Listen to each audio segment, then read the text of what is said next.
everyone we have for a reason, because we all are in this fight in our own different way, and they are speak truth to power in a way I greatly respect. So when we launched this network, is we gonna do similar to what we was doing before the network started, but now we coming together as a team, and now we have massive collaboration. We got Rome on the ground doing great work, and we have JB Font and RJ. They was on the Vanguard. They was on a few other different shows, and we had so many good guests coming on, and we're happy about the support that we got so far. We do continue to grow and expand. We got a lot of great content coming up. Jackie, she's gonna be talking to Professor Richard Wolf as well. Me and CJ will be talking to Justin Jackson from the Takeover. I think that we're gonna schedule that on Monday. So we Okay. have a lot of good content coming up. So subscribe to Fred Hampton Leftist, and we also on Twitter. We also on Twitch as well. We are just gonna speak politics from a black leftist perspective that you're not gonna see from corporate news or even the black figureheads that they allow on corporate news. A lot of those people, they don't discuss um, like the real state issues that impact our community. Like they don't speak about the military industrial complex, the prison industrial complex, and the complicity that the Democratic Party and our black leadership. So we're gonna have Isha on for Hampton Leftist very soon. Our plan is not to only discuss issues that are important to the black community. We want to have a discussion with a lot of people who have a lot of different perspectives as well. RJ did an amazing show with Danny Harzon, editor for the Black Agenda Report. CJ and me, RJ, we also talked to Margaret Kimberly from the Black Agenda Report. Ron Pacone, friend of the show. We're gonna have Ryan Knight, friend of the show, on as well. I'm very excited about this coalition that we're building, because that's what we are about. It's we're the Fred Hampton Leftists. We're about building a rainbow coalition, and we believe in solidarity with independent media and spreading the word. That's the best we can do right now, and we're gonna continue to. I mean, you look at the work that Rome is doing with mutual aid and direct action. That's kind of the activities that we want to promote and engage in with ourselves as we expand even more. And trust me, we're gonna not only be in the media part of this game, we plan on helping the grassroots locally in my area and across the nation as we continue to grow and develop. So that's why you have to subscribe. YouTube, Twitch, whatever your method, whatever your ideal choice is. We're also going to be on TikTok, Rofkin. Um, Once again, six black leftists, all powerful hosts. I got a lot of respect for. You guys can always follow me on social, send me on YouTube and Twitter. But Fred Hampton Left has been my main priority for the last few weeks, because I've been discussing building this black leftist media apparatus for a while, because our voices are literally the least heard and most disrespected in politics, the most blatantly erased. Yeah. We're not even expected to be a part of mainstream political discourse. Our eyes are treated um, with the ultimate disrespect. Like how dare you expect the two party duopoly, the ruling class, and electoral politics to be able to solve your problems?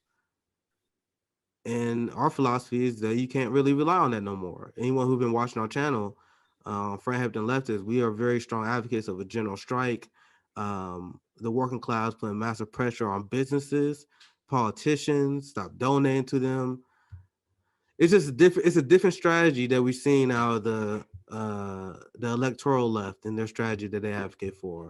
So that's kind of the message that we want to put out there, and I think we can make the case for that with through the content in which we cover. Because if you watch our show and what we cover, I want people to understand that the state itself is irredeemable.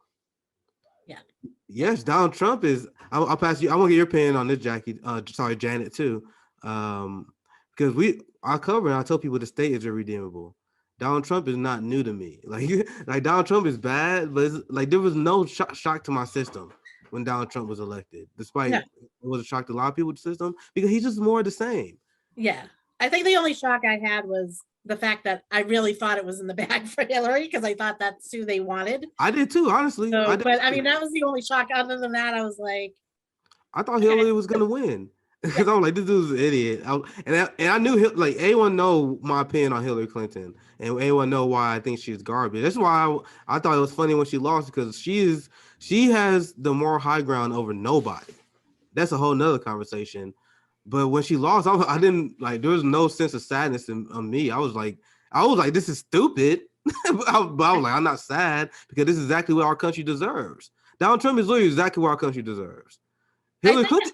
I think like for me, like I always kind of saw it a little bit, but like what happened in 2016 and 2020 has like really shined a light on the fact that it's a duopoly. It's definitely like if people aren't getting it at this point, then I don't know. I don't know how to make people understand it. The thing is, I get people who was like shocked and upset when Donald Trump was elected. Trust me, I understand. I understand that shock. What I am trying to communicate is that shock I received years before Trump was elected. There was a lot of people who was under this impression that this country was something great. I mean, I was shocked and I was right clouds when Trayvon Martin was killed and his killer got away with it. And that was years before Trump got elected, by the way. Yeah. So like this is the kind of stuff that happened that from the Black perspective, it's like we had no faith in this country in the first place. When January 6th happened, Black Twitter was trending because we was all laughing at it. Like people still pretending it's the worst thing ever happened. People get mad at me for saying this, but I'm like, bro, this is funny as hell because it's not even the top 100 worst thing to happen in America. You guys just upset because it happened to the oligarchy class. Well, it didn't even happen to the oligarchy class, and it was minor. Like what I always keep saying, if there's one thing the US government knows how to do, it is coups. Literally, that is the only thing they know how to do. So if they wanted to do a coup, they would have succeeded because that's the Jakarta method, Pinochet, the Arbans, there are thousands of them. Yeah, and you're not going to get any sympathy out of me because these people still support the police and the Pentagon. And you want me to be upset about this situation that happened on January 6th when they were complicit with it? They allowed them in the Capitol. The Pentagon told them to stand down. And you want me to be upset? This is the state. They literally planned this with them. And they want to cover that part of it. They want, oh, this is a tragedy. No, the state literally planned this with them. And this is reported by national media. Like this is not just something independent. Like they were like, yeah, the cops actually let the so-called rioters in. You had the Pentagon that told people to stand down and they try to blame it on Trump. But that's the state. And you want me to be upset about this? Like Isha said, if they went and do a coup, they would have did a coup. Yeah, exactly. And another thing is that the Democrats after this have been calling for an increased surveillance state. And what's really creepy is that what you notice is the more you understand about Tsarist Russia, the more you realize how much of the surveillance state survived and lived and went to the US and taught them everything they know. Yeah, and the ruling class knows never to let a good tragedy go to waste. So if anything like this happens, we're not going to hear the end of it because they're going to use it to help themselves get elected and to grab power for the state. Okay. Last week, in response to George Floyd and Derek Chauvin and him being the sacrificial lamb, we read Beat But Not to Death by Vladimir Lenin. And in Beat But Not to Death, it's a case of 4 police officers who end up killing this peasant, and they get a slap on the wrist, and because he's not a nobleman, he's just a peasant. And it's very similar almost. The police officers actually say that, oh, I thought Vazdukov, who is the man who was beaten to death, reached for my sword, which is exactly what they do in the US, where they say, oh my God, he was reaching for my gun and that's why I shot him. Like it was exactly that. And Lenin is analyzing what his verdict means. And then today, he will be analyzing what the press forgot to tell people about the whole situation that is, and it should be very familiar to everyone. Remember what they did with Michael Brown? They tried to demonize him as like he allegedly, I don't know, I forgot what the demonization was, but they tried to say that his character was bad, but it was the guy who killed Michael Brown. I can't remember his name anymore. There's too many of them. He was the one who was a problem. And so it'll be a very similar situation if you pay attention. Yeah, they always try to put the person that was persecuted by the state on trial. That's a tactic that America likes to use. For example, they try to put George Floyd on trial, even though it was the trial of Derek Chauvin. And then even if you want to compare a character, Derek Chauvin, if you look at his past and his history, he was a proven psychopath.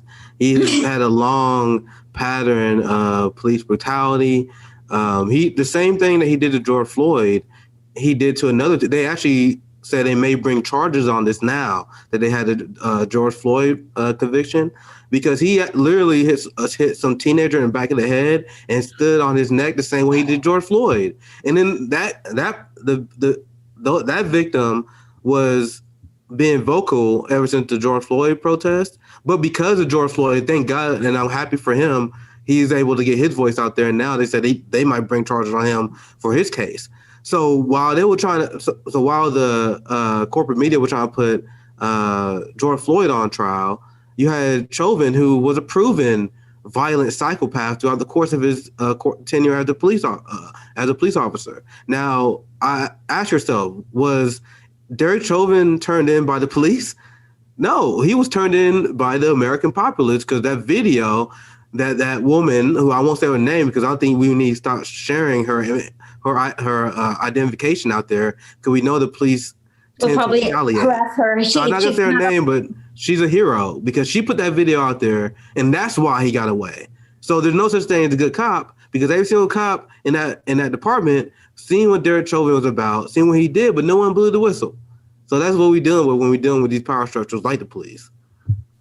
Exactly. And unfortunately, so many people here don't understand how to look at a structural issue, and they make it all about the individual.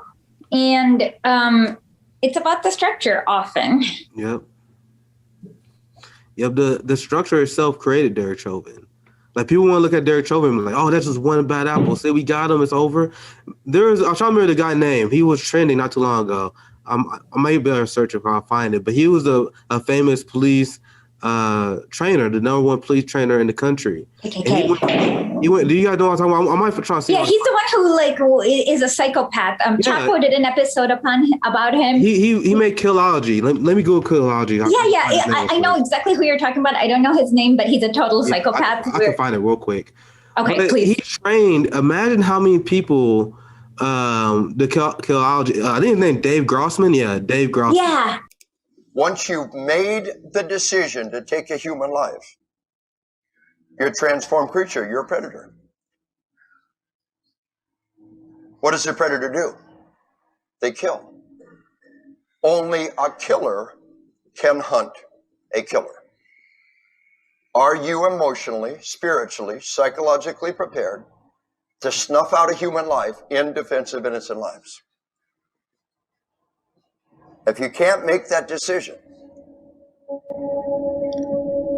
you need to find another job. Imagine how many people he trained, because he is an advocate and the creator of Killology, where he trains police officers to get mentally ready to kill. He's an advocate of killing. God. I know exactly what I remembered. Okay, so if you can find it, Nick, it would be great, because I'm not at my computer. I got my computer. Let me see if I can find it. Okay, so basically there are these cops that shoot into pictures of their own children to make sure that they're mentally ready to kill.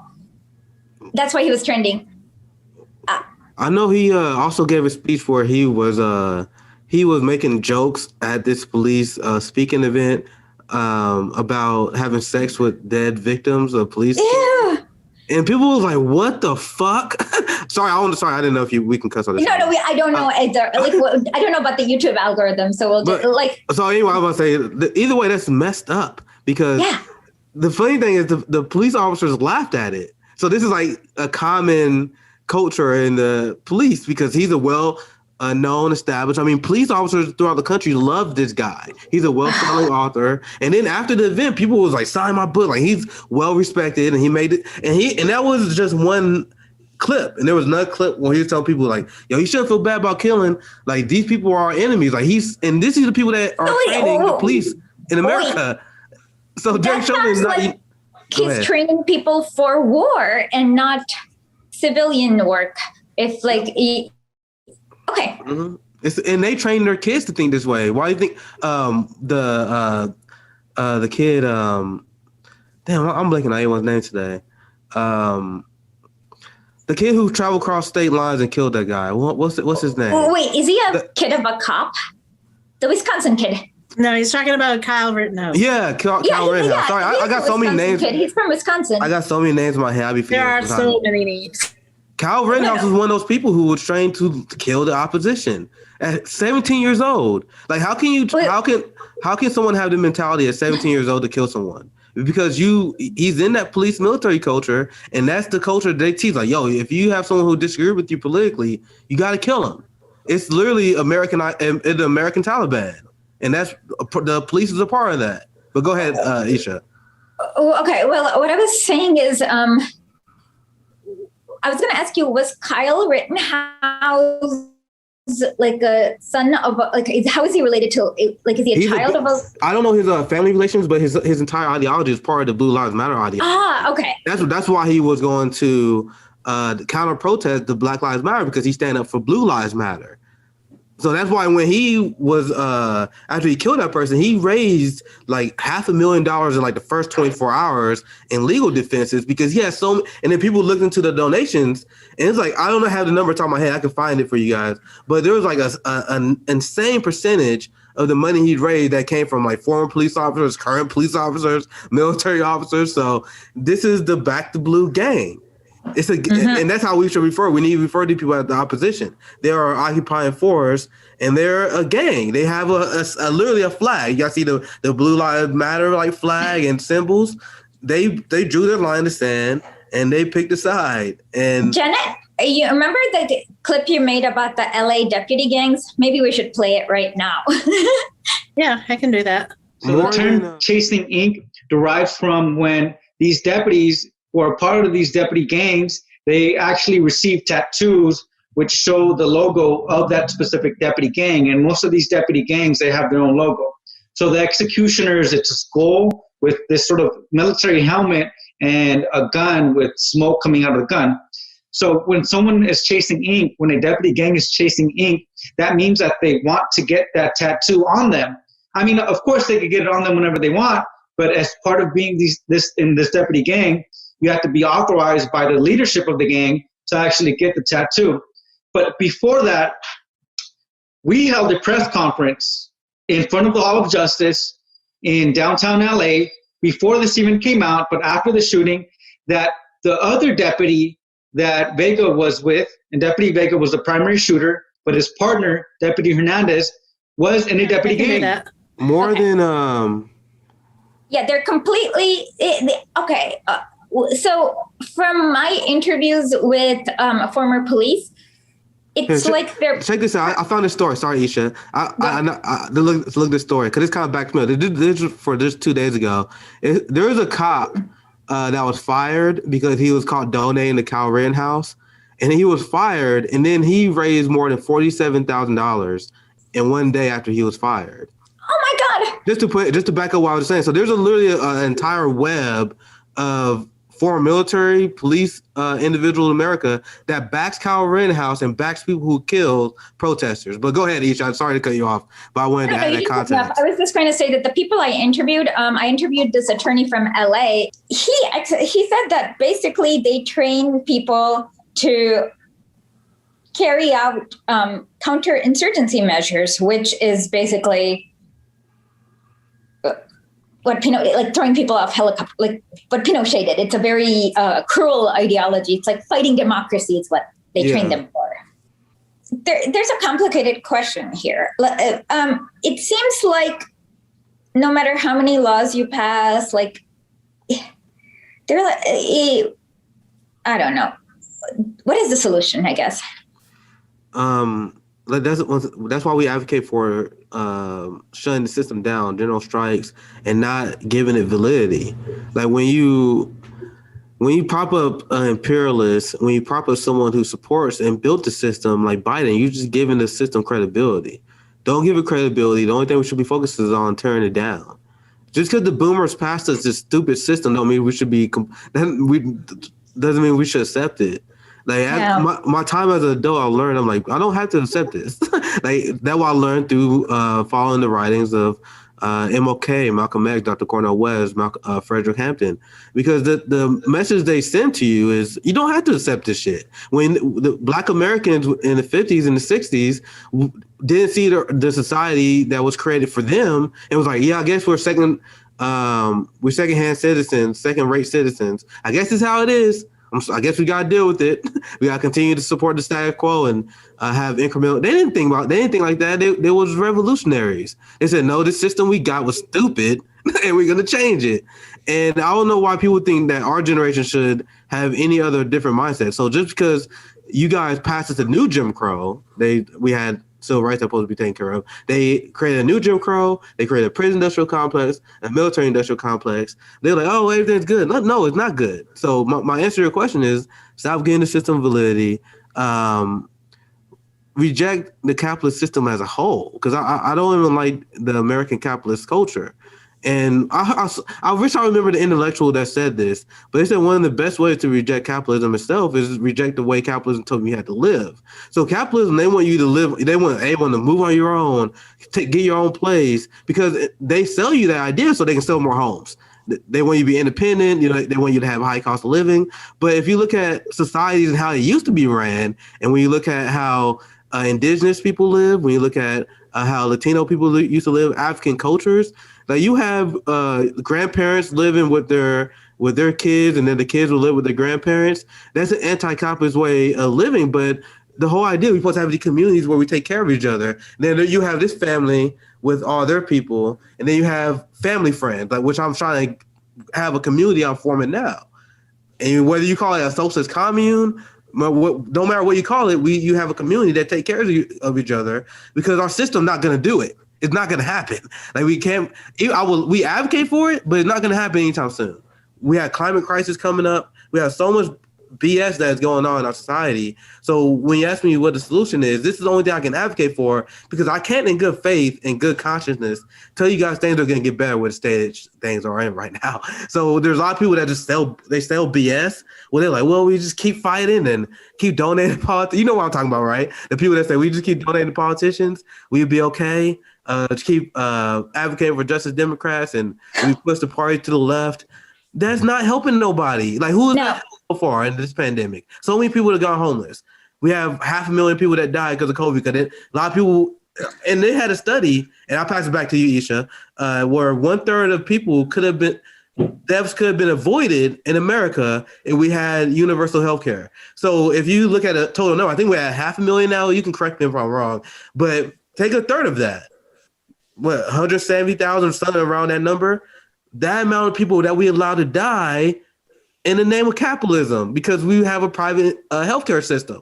And I think that, and a lot of lefty people say that number is actually is actually underestimated. But even if you take that number, it's still kind of crazy, isn't it? So. Oh yeah, I mean, for me, it's shocking how. It's not even okay. So it's how vicious they were or are. Yeah. In that it was seen as an acceptable collateral damage was what the kind of the idea that I saw amongst the COVID deaths. Yeah. And they don't really care either. I think that when you look at the ruling class, when it comes to COVID-19 and the deaths that were caused under COVID, that they're complicit with by maintaining the system that couldn't do anything to prevent it or make it even less. Because look at the vaccines and look at the global genocide and eugenics that people like Bill Gates are endorsing right now. Oh God! Because they're not releasing the patents, and now we have massive inequality in who have access to the vaccines. So, what is the message that the ruling class, like Bill Gates and the liberal establishment, is sending by continuing? Like, you have groups that were asking Joe Biden to waive that. Joe Biden, like, no, we're gonna follow Bill Gates in his lead. So they're sending the message that poor people and other people in other countries, they kind of deserve to die. They deserve to die because sharing our resources, instead of Bill Gates not making as much profit as he want to make, the other countries that live in places that we already pillaged and plundered their resources decades ago, we look at them like, oh, you don't deserve modern medicine. That's something that we can't ever accept. We can't ever apologize for Biden because this is what you're complicit with. I agree with you. It's, in fact, most people don't understand. Yesterday on Mango Press, I spoke about Kamala Harris's disgusting address to Guatemala, where she was like, we have corruption. And it's like, is it because you exterminated 626 villages in Guatemala? Yeah. You put the corrupt person in, and they're like, oh, Guatemala has corruption. And it's like, yeah, because you put it there. So it feels like a lot for me. What I've noticed is a lot of what looks like benign stuff. Like, we need to, like, even Joe Biden's manufacturing program. It sounds like a hostage crisis. Basically, they're going to be like, okay, we're going to manufacture it here, and if you don't buy it from us, we're going to bomb everything. Like, that's the kind of, and I can tell more and more about how much he listens to just like didn't he have a meeting with just CEOs about manufacturing, and he didn't meet with any employee unions, people, right? Yeah. Biden, he knows exactly what he's doing, and the media is making it easier for him. There was just a video that Greenwald posted because they were showing the media response to Biden's address, and it's straight up. It's pretty. I was rage tweeting about it, but the media coverage of it is deeply disturbing. I'm gonna send it to you. Okay, I think I'll retweet it. I'm gonna get a small coffee, but can you tell me? Okay, so I didn't watch it. I didn't listen to it because can you just give me some like important points from it, because I did not watch it at all. So you tell me. Yeah, so it is pretty much manufacturing consent at its highest level. That's what the presidential address was. We broke it down on Fred Hampton Leftist, so check that out. I like to watch these things mostly because I'm a political nerd, to be honest.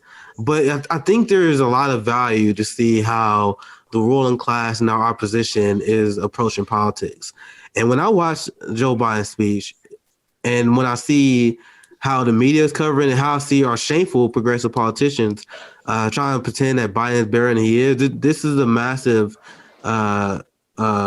collaboration on the media behalf to make Joe Biden this revolutionary and unstoppable political figure. Because his speech, and this is the Democrat strategy post Bernie Sanders. Now that they breathe a sigh of relief because they defeated Bernie, but now in order to stop something like that from happening again, they were just going to imitate Bernie now. And if you listen to Biden during that address, he just imitated Bernie Sanders, and he was bringing up a lot of issues that was important, and it sounded just like a Bernie Sanders speech. But the thing that upsets me the most is he's not advocating for none of the solutions to these problems. So one thing I tweeted about, because he was making this big speech about how we're gonna cure cancer. He said we're gonna make this big push, and under my leadership, I promise you we can cure cancer. And so from a socialist point of view, when I hear that, I'm like, okay, so Joe Biden want to cure cancer just to make everyone go into medical debt to get it. So go ahead, Isha. It's kind of funny because I made a little bit of a troll video on TikTok after Rush Limbaugh died of lung cancer. We can play it, but I also put the video that Greenwald put out there. Pretty much it's a media compilation of how they cover Biden response. I think it's very important to show, because we talk about how U.S. is the most propagandized country. Look at that and tell me they're not like the highest level of propaganda that's going on. His use of voice modulation was rather extraordinary given the television era, and it served as cover at times for unspooling an ambition in this speech that was Rooseveltian in size and scope. It was really beautiful. I mean, it was beautiful. He's developing a kind of positive populism. He also talked about the soul of America, and that was so passionate when he talked about the injustice, the knee of injustice is on the neck of Black America. His connections to the people in this room, I'm not even sure if all of them are deserving of them, but he does not care. He gives to them the benefit of the doubt. And his voice, that kind of grandfatherly, whispery voice, and the fact that it actually wasn't a big raucous crowd, let that intimacy really land. Every single sentence had a very clear point to it, and every line of it had that Biden humility in it. He's really trying to bring the country together. It was a make America feel good night. But what I was saying is that I made a troll video when he died of lung cancer, where Cuba has already a vaccine for lung cancer. Guess what? Because it's not profitable, it's not allowed in the U.S. So he could actually just. I actually did not know that. You said Cuba has a vaccine for lung cancer. Yeah, let me send. I will send Janet via I didn't know that. WhatsApp that my little troll video I made when Rush Limbaugh died. It was I couldn't help it, but I had to make a troll video. Maybe.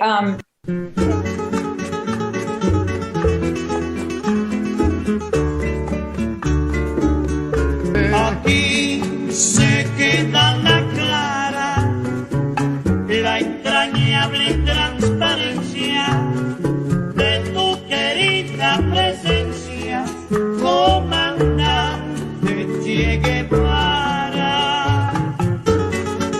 I love how they just have a smile in the background. Yeah, he was the doctor, so that's why I just put it because that was the Cuba's medical program is all Che. And so, so exactly, like we can't even import these medicines because they won't, pharmaceutical companies can't profit from them. And that's the bare minimum he should be able to do if he wants to allegedly cure cancer, right? Like just import medicine from other countries that they've already cured. I love dropping bombs on people about other countries just so they can wake up to how broken our society is, because I don't know if I knew that before or if it just slipped my mind, but I didn't know that they have a lung vaccine for years. But that's something that you can just bring up to anyone and it will just kind of blow their mind, because I was sparring with a few capitalists yesterday. I usually don't spend a lot of time debating on Twitter, but I had to get a few people ratio because it was just too easy. Like I usually don't spend my time doing it, but it was just too easy because these capitalists, they still talk shit to this day. Even though life expectancy in Cuba is higher in America, the literacy rate is literally better in Cuba, despite them having massively less resources than we do. Oh, absolutely. Like, that's embarrassing. That's embarrassing. No doubt about it. You know what's really funny? Okay, so you know that the UN's Literacy Prize is named after Lenin's wife, Nadezhda Krupskaya. And basically, that's how she started, is by teaching, like factory workers couldn't read. She taught them how to read, and then they learned how to read on Marx. And so that's why I get so, and you know how Sandinistas in Nicaragua, 5 months, literally, I kid you not, they went from 30% literacy to 87 in 5 months after they got into power. And that still blows my mind how they did it. Yeah, meanwhile, capitalist propaganda will have you believe that capitalism is what got people out of poverty and led us to the modern age. But if you look at all the examples that you just laid out, and you look at a lot of these countries that went to the further left, they literally increased the literacy rates, increased their healthcare system and their life expectancy and quality of life in the ways that capitalist society, it's a joke because now we're going backwards. The quality of life in Russia dropped ever since they became a hard capitalist society. So there's so much evidence of capitalism failing. I mean, I'm 30 years old now, but American capitalism crashed 3 times before I even turned 30. And you have boomers wondering why millennials and Gen Z are anti-capitalist. It's like, bro, we grew up our entire life watching this shit fail. And you guys wondering why we don't like capitalism? Gen Z, especially even if you're younger than me, because once again, I tell you, I've seen this system crashes over and over in my life. But Gen Z, and I talked to a lot of good friends about this who are younger than me. They know nothing but economic failure in their life. Like people who was born in the late '90s, they was born around the .com bubble failure. They was in I think it was around middle school, or they were like around freshman in high school when the '08 crash. The '08 crash happened right around the time I was about to graduate high school. I think I was like a senior in high school when that happened. But if you look at Gen Z, like people like 5-6 years younger than me, ever since they was aware, because you're not aware of politics when you're a young child. At least not I wasn't. So I became aware of politics during the George Bush administration. That's around the time I was in middle school. That was my introduction to politics. Around the time that Gen Z was in middle school, you had the financial crashes. So that's all. The only thing they know is our system failing. Then 10 years later, you got COVID crashing the economy. Even before then, there were already signs of our recession going on. So that's all we know. That's me and the younger class. So I don't know why boomers are surprised by the fact that we're staunch anti-capitalist just by looking at the merits of their system. The merits of their system make us anti-capitalist. Oh, absolutely. And it's like, I don't know if you remember, but early during the COVID crisis, I believe Trump injected these hedge funds with a few $1 trillion, and then they blew it in a few hours. You remember that? Yeah, our ruling class is massively incompetent with money. Like people don't understand. Like there's no meritocracy in this country. If you guys don't understand what I'm talking about, not only just eat what Isha just brought up, but you guys understand there's like trillions of dollars in a hole in the Pentagon budget, like trillions of dollars that have been unaccounted for. So these people don't know how to manage money. They don't know how to manage resources. We are ruled by clowns who get away with it because they got no one to actually enforce the laws upon them. Like there's so many white collar crimes that's essentially legal. Like the IRS for a long time, they pretty much long since admitted they don't really go after tax evasion when you got like the upper ruling class because they have an army of lawyers who can fight against them. So we live in a society where the ruling class, they control the resources. They can do whatever they want because there's no one really investigating them. So it's a fraudulent society. I mean, what shocks me is how open they are. I mean, I don't even need to dig. To find bad conduct from the 70s, I need to do about 100 FOIA requests to the CIA. Nowadays, they just say it out in public, and I don't need to do those FOIA requests. Like Trump says, we're going to invading Venezuela for their oil. Like it's all in the open, and that's very perplexing to me. Check this out. I just fact checked myself. The Pentagon's $35 trillion accounting black hole. So I just said a few trillion. Death squads? This is from January 2020. $35 trillion. I know. Are they going to mercenaries, death squads, weapons? Where's it going? God knows what. Like, and then you would call us conspiracy theories for guessing, but like, where's that money? What happened to that money? What the hell did that money go? But sorry, Isha, go ahead. I just want to add that additional context to. Oh wow, I did not know that. My imagination is probably gonna be like some kind of death squad. Yeah, and this is not like some dark website I found. This is from Finance on Yahoo, and then there's another one from Bloomberg. There's another one from Forbes. Like this is widely reported. So how does not inject into the mainstream American consciousness? Like I'm not like things I talk about on my show and things I bring up in my tweets. They never conspiracy theories. Things I bring up is always like, bro, you can find this in Bloomberg. You can literally see a story in Bloomberg on Google right now. For me, it's like literally the State Department's website. It has like the things like the numbers I add up with the trade, and it's in the WT. It's public record, and I feel like what people lack is the ability to analyze things. There's a lot of information. There's so much information, but they don't know what to do with that information or how to think about it. Yeah, it's because that's how people are conditioned. And this is our education is so bad because what our education system should be, what they designed it off of now is based on loosely off Rockefeller. Rockefeller and a lot of working class oligarchs. They actually had a lot to do with writing our education system in the early 1900s. And there's what they wanted to do, and this is an actual quote from Rockefeller reportedly, is that he don't want to create an education system that create critical thinkers. He wanted an education system that create obedient workers. And he was successful at that, wasn't he?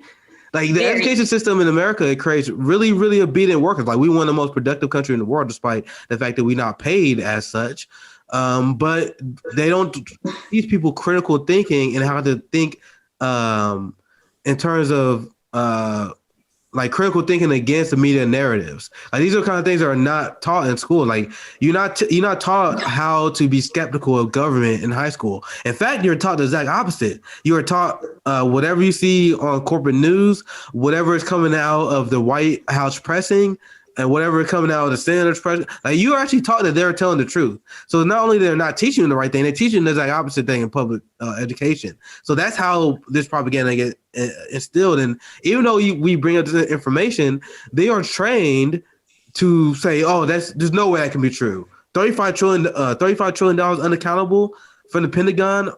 There's no way. That had to be a conspiracy theory. Like, bro, I could pull like even if you pull sources, they still won't believe you because they've been trained by the CIA media to discount any information that they don't report on. Exactly. It's a good system. It's a good system for them. It's funny. Yesterday I did a video on TikTok about there's only one Korea that actually was formed with the consent of the people governed, and it is not South Korea. Yes. And my sources is literally New York Times. Yes. I'm like, this is the New York Times reporting, not me. And then there's another one where the Wall Street Journal says North Korea can never grow its own food, and so we should use sanctions because they can't grow its food to like Wall Street Journal has this. And I'm like, look at my sources. It's not like DPRK News or anything. It is literally Wall Street Journal saying this. And people have a hard time believing the Wall Street Journal when it's in plain print. And the propaganda is so thick, if you just report on facts like that, they just smear you as a tanky. Like I am a tanky, though. No, I mean, they'll say that in a negative sense. You know what I mean? Like they try to say it to discredit you. I don't have no problems with obviously your ideology or anything like that. But go ahead. They'll try to say that as a negative. But I'm like, we just report on facts. Big shout out to my friend and comrade Natalie and Forgiving Chi because they do. I love her. Forgiving Chi and her, they do great work on Twitter because they bring up just facts disputing U.S. propaganda that they levy against North Korea. And where I stand, my point of view is I don't apologize for any state, but I want the facts. I want to know what's true, and I don't like U.S. propaganda. So I wanted to what is true. So I repeat anyone.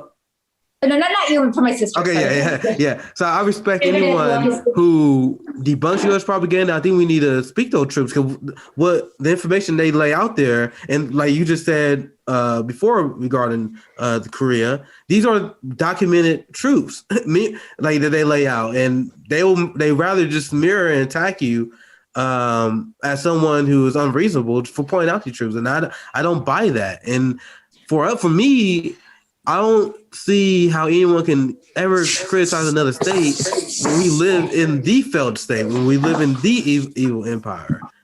Well, like I said, they don't have the analysis in order to think about it. For example, who has more of a reason to lie to you? Genocidal slave owners or a man who spent 30 years in the mountain fighting the Japanese? There's genocidal slave owners, right? Like they want to hide. So, for example, what you notice is that, it's like in order for somebody to be authoritarian, they need to be able to, like, they don't even understand the definition of authoritarian. So authoritarian is the use of illegitimate force against the will of the people, right? And the way the only way you can do it is if you hire a lot of mercenaries to just mow down everyone. But for example, where is Lenin going to get those mercenaries? He was in exile in an apartment in Munich, and the Tsar tailed him every single day for 30 years, and they literally could not find anything objectionable that he did, because if he, like, let's say if he had an affair, they would have discredited him with the Tsar's press, right? So like Lenin had to be basically himself, who had all he did was walk to the library, get a book, and then like write like a mean editorial to the Guardian or something. But what they don't understand is if Lenin did that for 30 years, what he is capable of is persuasion. And he doesn't, like, where does he get his mercenary army to be authoritarian? And then another, like it's like these like simple things, they just can't think logically. Because we actually have, the reason we know so much about Lenin is because the Tsar actually dogged him. Like the Tsar had this like psycho FBI thing called Okhrana, and they dogged him every single day since 1895 till 1917 when they were dismantled. And so people are like, he was authoritarian.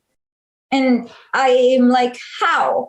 So if you, what I finally realized is that imagine if like a whole bunch of people of color like just came and took over and ruled the world. How would like the white people, you know, how they'd freak out and be like, oh my God, reverse genocide? That's the same thing that's happened in every socialist country, but Americans just like cannot see how, you know, how people who are of the elite class look down upon the lower classes. They're like, oh, your speak is ghetto or whatever. It's the same exact thing. I know exactly what you're referring to. It's like, I remember I saw a meme where it's the meme where Peter Griffin have a color scale. One's white and one black. You know what I mean? That meme template. Yeah. It was one I saw where it's like the light skin colors. It was like, all right, so this is a legitimate state. And then whenever you have a takeover that's from the darker colors, that's an evil regime, an illegitimate state takeover. So our country, we back fascists and illegitimate coups all the time, but these are the people that agree with us. So then we have other countries where they use similar means to take power because that's the means in which you got to do to take power. But then they smear them as illegitimate, even though they will have like democratic elections in some of these states, and they will win democratically elected. And then you're like, nah, that's not legitimate. So I just don't. There's no benefit for me, and this is why I preach on Fred Hampton leftists. And this is even something that you had lefty philosophers like even Cornel West and Chomsky said this as well. It's like, what benefit do I get repeating the U.S. empire propaganda on other countries? So as a citizen, even if I had concerns about another country, let's say if I bought the propaganda about Russia, for example, what can I do as a citizen to change the actions of Russia? So that's just a hypothetical issue. So let's say if I hypothetically bought into Russiagate, there's nothing as a citizen I could do to impact Putin. There's nothing I can do, right? But when you look at the U.S. empire, as a citizen of the U.S. empire, it is my obligation to be critical of the U.S. empire and their propaganda, because that's where I, as an activist and as an anti-war advocate, this is the only way I have any sort of power to make change, if I put pressure on my empire to be better. So when you actually apologize and when you actually peddle U.S. propaganda against North Korea, against China, against Russia, you are unwittingly doing the bidding of pro-war propaganda, and you're acting on their behalf whether you believe it or not.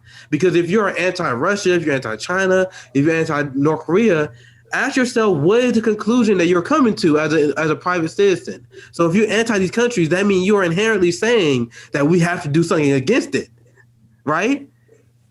Like that's the conclusion that you come to.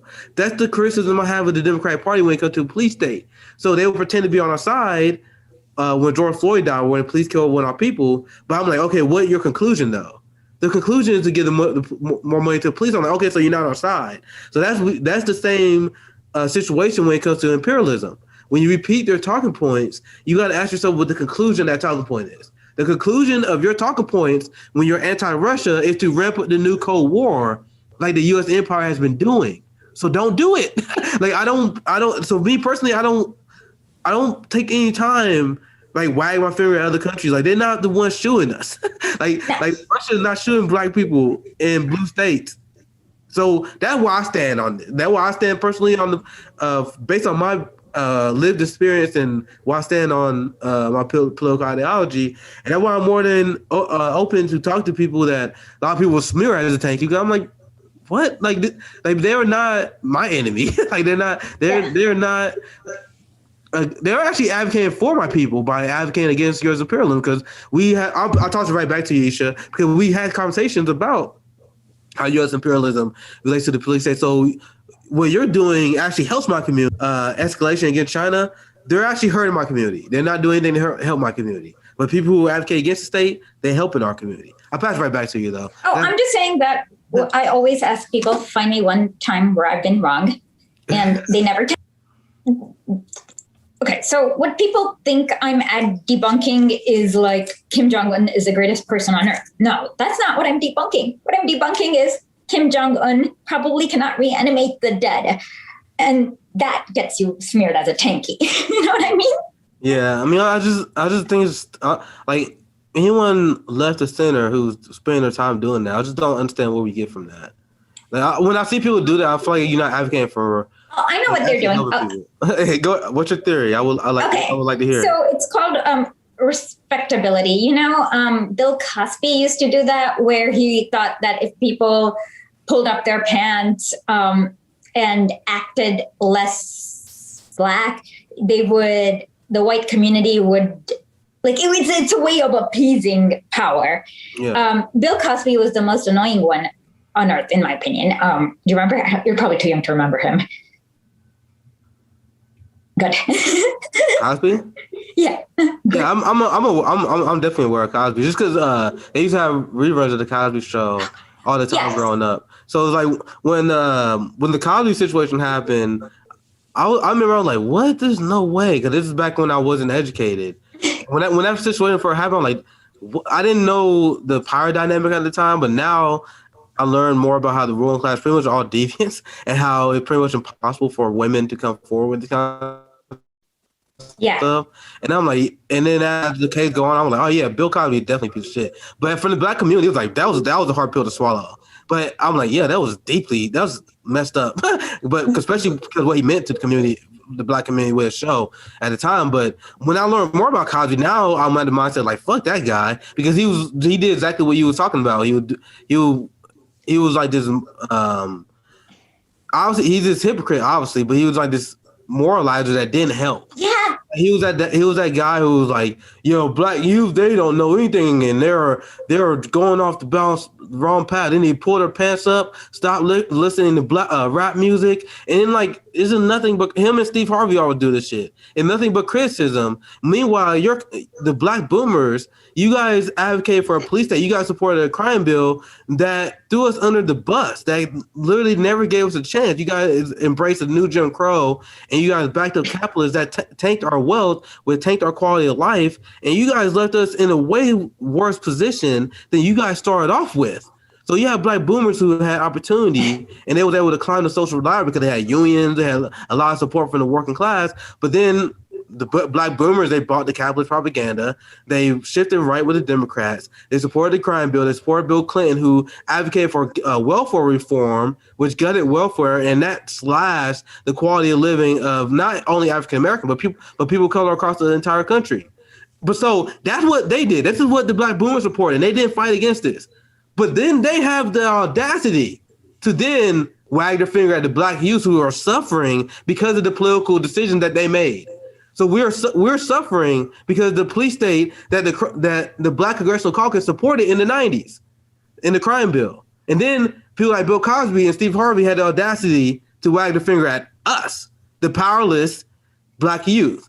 But I think that back up what you said. I think I went off a little bit of tangent. But that's my opinion in general on like Cosby and like those like the people, those black wealthy boomers who was supportive of the ruling class. Like you see those like Steve Harvey, another one of people that like sympathetic to like Democrats, and they're like wealthy and black, but they don't really care about anything.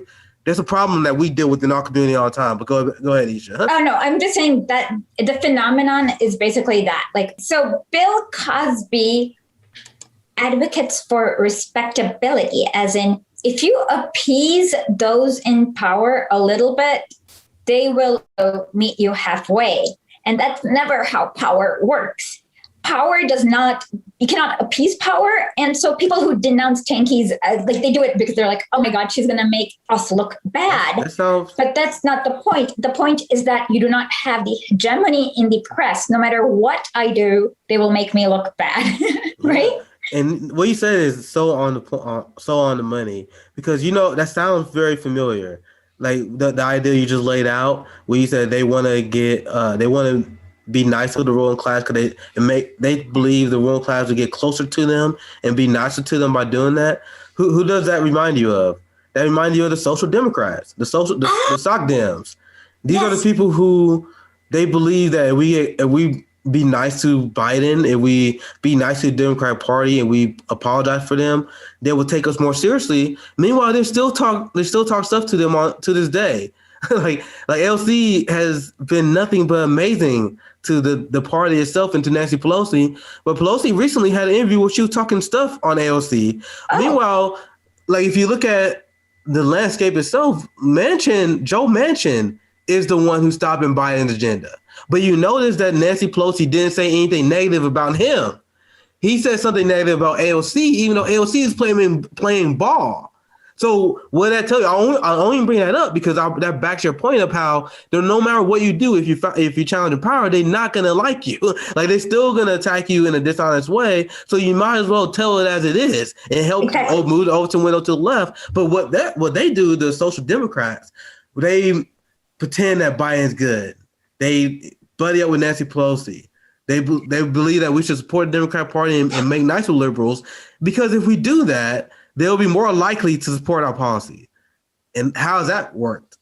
Like you said, just like you said, I'll bring it up to back up your point. You said historically this never worked. Like you don't have to look in history. Look at now. It doesn't work now. Like we can't even get the basic promises that he offered us that you guys work together with as a unity task force. And you think your strategy is working. So I think that was the perfect point because that's the perfect, that shows exactly what we're dealing with right now. Like that's literally the exact dynamic we're dealing with now. The same people that criticize you and attack you for being on their left as a tanky, they're the same people who are apologizing for the ruling class and leading the left off the cliff. So exactly. And the thing that is really annoying for me is that there is a reason why we need to somebody actually I'll send you this tweet if I can find it. This guy mentioned this perfectly. The reason, a lot of people don't understand why we need to, because a lot of this stuff has been done before, and there is wisdom. There's a reason why liberals need to write new doctrines every 10 minutes because they're so wrong. But there's a reason why Marx and Lenin are still foundational, even after 100 years, is because they're not wrong. And so if somebody's right, you don't throw them away. And a lot of let me show you this. Okay, let me see if I can find it. Hold on. You wanna know what's funny? Cause you said people still study Lenin to this day because he was right. Mm-hmm. But now compare that to Western icons. Like Western icons go out of style in like a decade.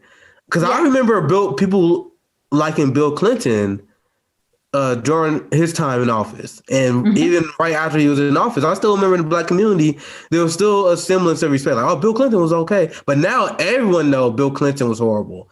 Everyone knows all the awful things he did. The same thing with Ronald Reagan. Everyone worshiped Ronald Reagan in the 80s.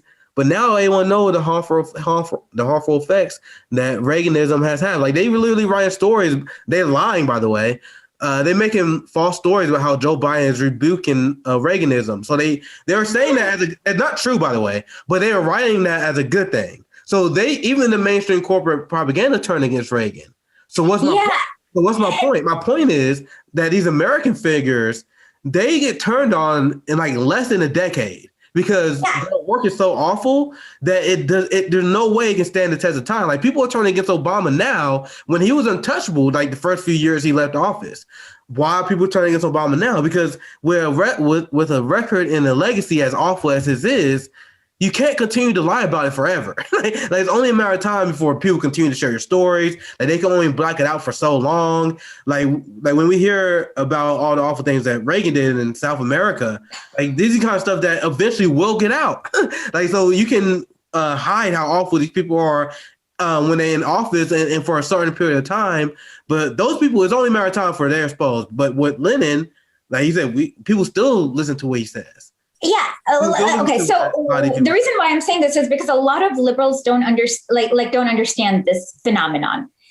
There's a reason why Marxist literature, we have a lot of old stuff, and there is a lot of new literature for more advanced things like, what do you call it? Like periphery core theory that I'm still trying to learn and all this, but it's because they're right. And okay. So, Janet, I texted you this, and can you send it to Nick? It's really funny. Yeah, I'll put it on the okay chat here. Okay, and then we'll start reading the rest of the piece. And thank you so much, Nick. And sorry for this.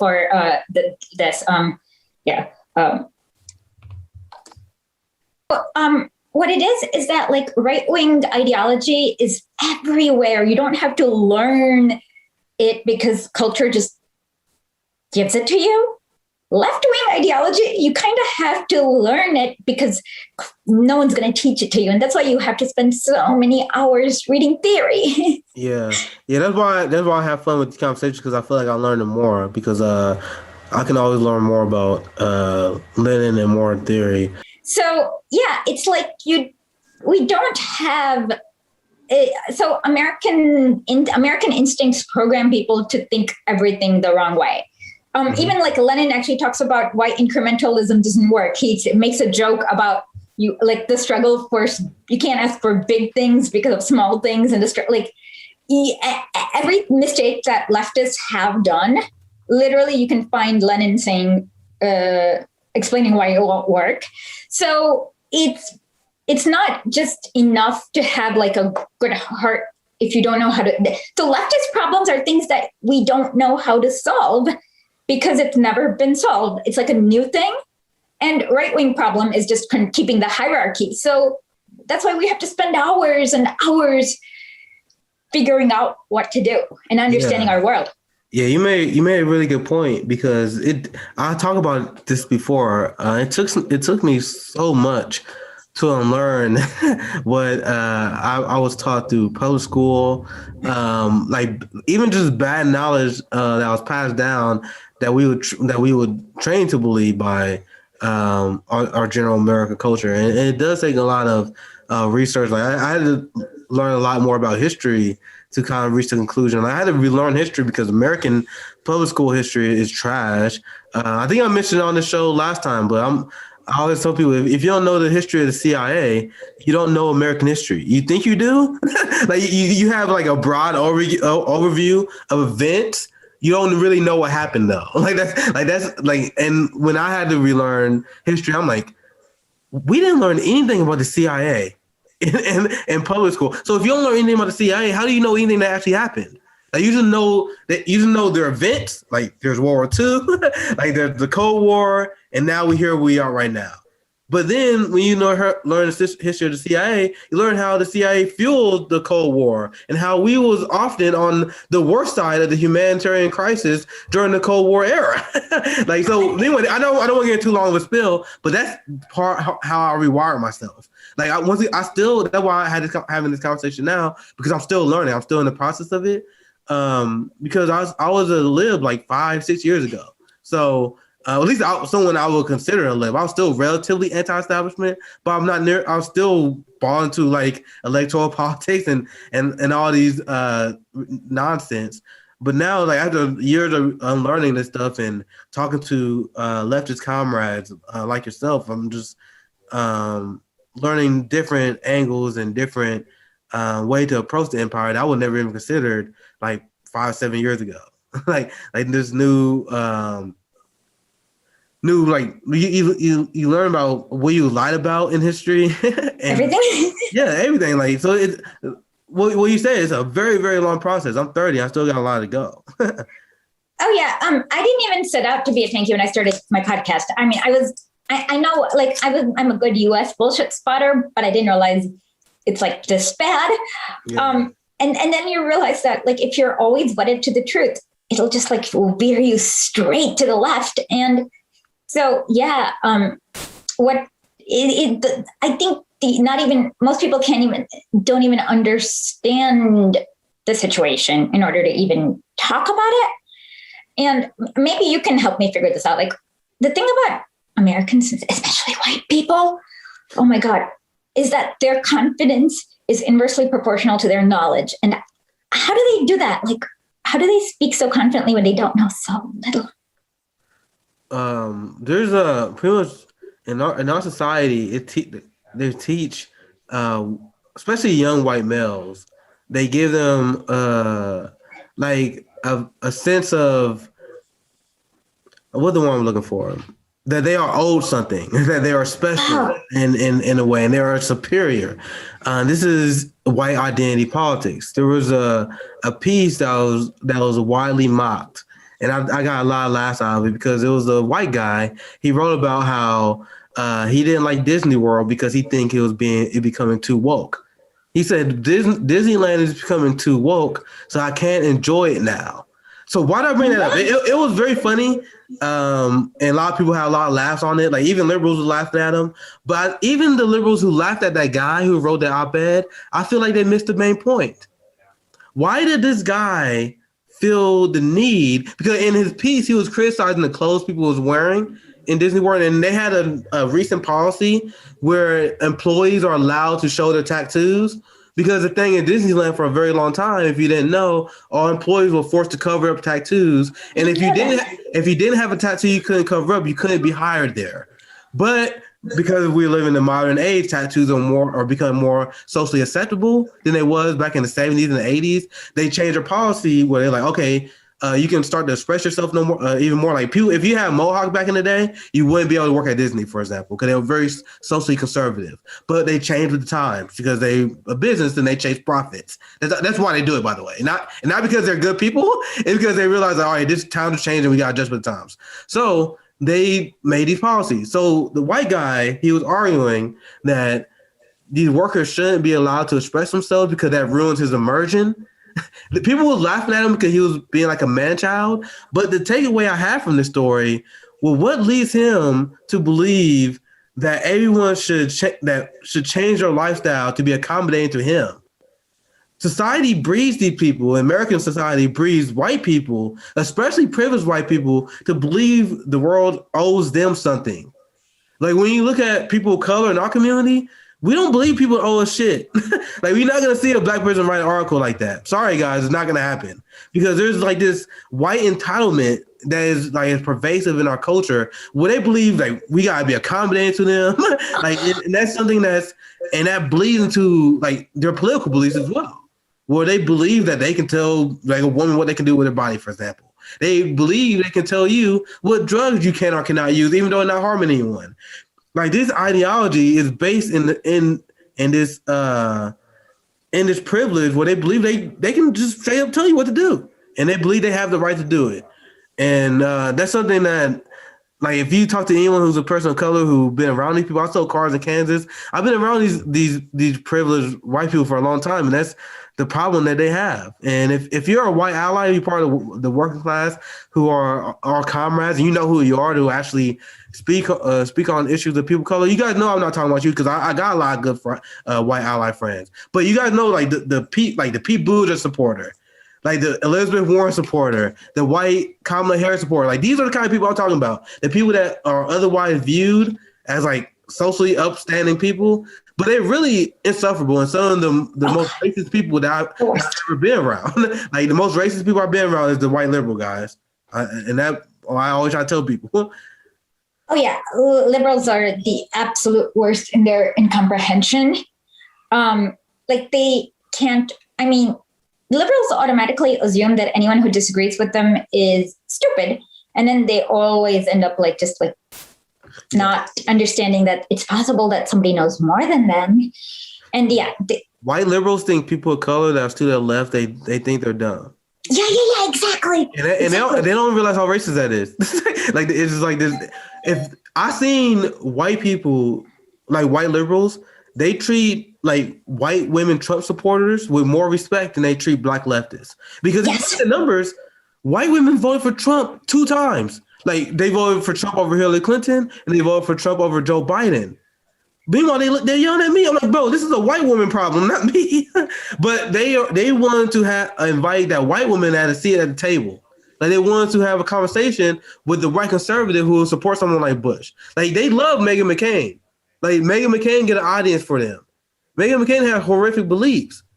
They'll give someone like Meghan McCain an audience before they give a black leftist. That's because liberals are hedonistic.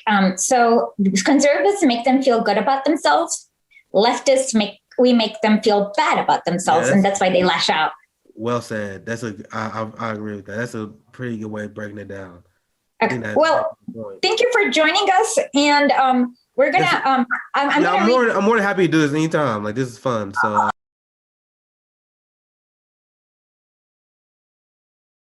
Go for it. So, thanks to the reactionary law, the street was deprived of the right to try representatives of the government. Officials have been tried by officials. This was effective. Not only the sentence passed by the court, but also the character of the preliminary investigation and the trial. Trial by the street is valuable because it breathes a living spirit into a bureaucratic formalism which pervades our government institutions. The street is interested not only and not so much in the definition of a given offense, insulting behavior, assault, torture, or in the category of punishment to be imposed. It is interested in exposing thoroughly and bringing to public light the significance and all the social and political threads of the crime in order to draw lessons in public morals and practical politics from the trial. The street does not want to see in the court an official institution in which functionaries apply to given cases the corresponding articles of the penal code, but a public institution which exposes the ulcers of the present system, which provides material for criticizing it and consequently for improving it. Impelled by its practical knowledge of public affairs and by the growth of political consciousness, the street is discovering the truth for which our official, professional jurisprudence, weighed down by the scholastic shackles, is groping with such difficulty and timidity. My God, that was hard to say. Okay, namely that, I know, groping with such difficulty and timidity, namely that in the fight against crime, the reform of social and political institutions is much more important than the imposition of punishment. For this reason, the reactionary publicists and the reactionary government hate and cannot help hating trial by the street. For this reason, the curtailments put on the competency. For this reason, the curtailments put on the competency of jury courts and the restrictions on publicity run like a scarlet thread throughout the whole of the post-reform history of Russia. Indeed, the reactionary character of the post-reform epoch was exposed immediately after the law of 1864. Reforming our judicature came into force. The absence of trial by street was markedly felt in this particular case. Who in the court that tried this case could have been interested in its social aspect, and who would have sought to bring it out prominently? The public prosecutor, the official who is closely connected with the police, who shares responsibility for the detention of prisoners and the manner in which they are treated, who in certain cases is actually the chief of police. Nice. We have seen that the assistant prosecutor even withdrew the charge of torture against Panov. The civil plaintiff, in the event that Vozdukova, or was it? Vozdukova is his wife, probably. Okay, Vozdukova, the widow of the murdered man. You taught me that the differences on the ends of the names. So the widow of the murdered man and the witness at the trial had put in a civil claim against the murderers. But how was this simple woman to know that it is permissible to bring a civil claim for damages before a criminal court? Mm-hmm. But even had she been able to do so, could a lawyer have been found who was willing to call public attention to the state of affairs brought to light by this murder? Mm. And even if such a lawyer had been found, would his civic zeal have been supported by such delegates of the public as the representatives of the social estates? Picture to yourself a rural district elder. I have in mind a provincial court, embarrassed in its rustic clothes, not knowing what to do with his rough peasant hands, awkwardly trying to conceal his feet encased in grease-topped boots. Gazing with awe upon His Excellency, the president of the court, who is seated on the same bench with him. Or imagine a city mayor, a fat merchant, breathing heavily in his unaccustomed livery, with his chain of office round his neck, trying to ape his neighbor, a marshal of the nobility, a gentleman in a nobleman's uniform, who looks sleek and well-tended, with aristocratic manners. By his side are judges, men who have gone through the hard grind of the school of bureaucracy, genuine functionaries who have grown gray in the service and are filled with a consciousness of the importance of a duty they have to fulfill, to try representatives of the authorities whom the street is not worthy to try. Would not this scene dampen the ardor of the most eloquent lawyer? Would it not remind him of the ancient aphorism, neither cast ye your pearls before?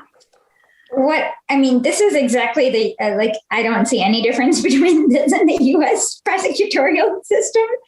But what he said is right. Even if it's not explicitly says that poor people can't file civil cases, even the lawyer we know that Steve Donziger, who sued ExxonMobil or Chevron, he's now been house arrest for about a year now. I think it was Exxon, yeah. Yeah. So now a lawyer is going to have to risk his case for Vazdukov's poor wife.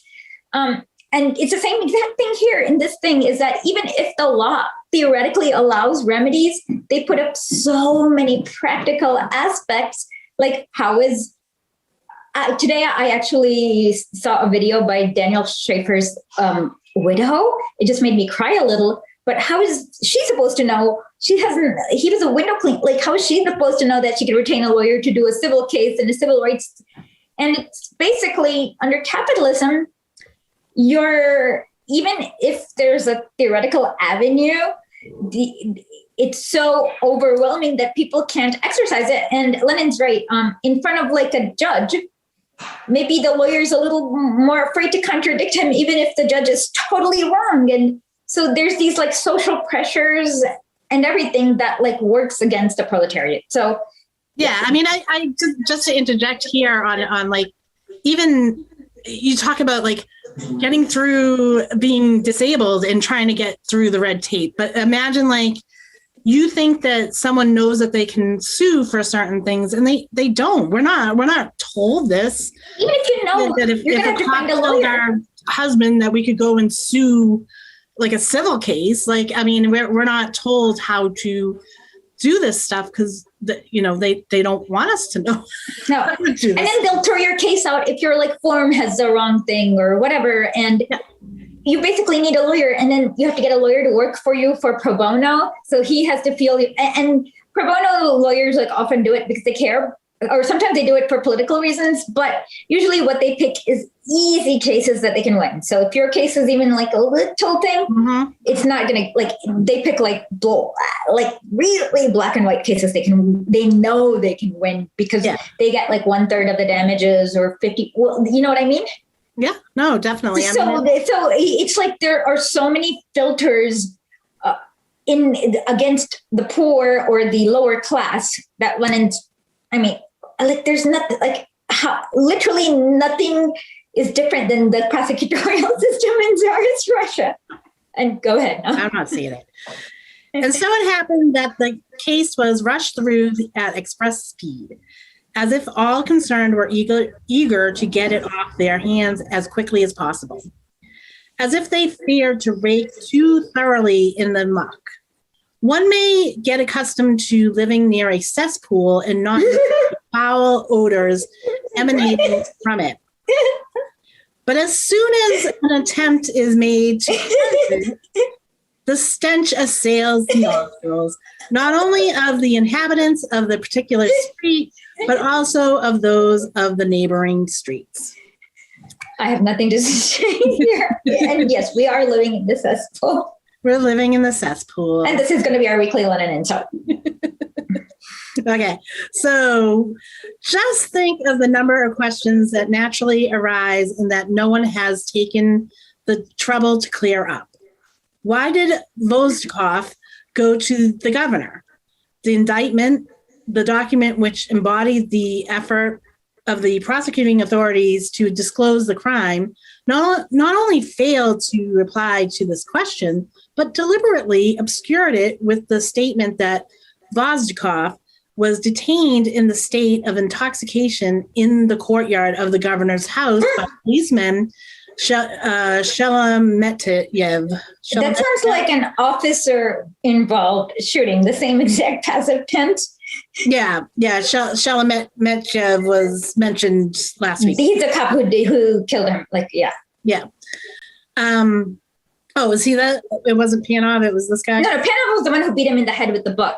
Shelemetyev was the guy who said that Vozdukov tried to reach for his sword, and that's why okay. All right. Yep. All right. It even gives ground for the assumption that Vozdukov was brawling. And where do you think? In the courtyard of the governor's house? In actuality, Vozdukov drove up to the governor's house in a cab in order to lodge a complaint. This fact was established. Hold on. Yep. So this is amazing because this is exactly like how our system works. So they said that Vozdukov was detained in a state of intoxication in the courtyard of the governor's house by the policemen. Literally, they make it seem like, if we look at George Floyd's origin, like after they killed George Floyd, the police wrote up some BS.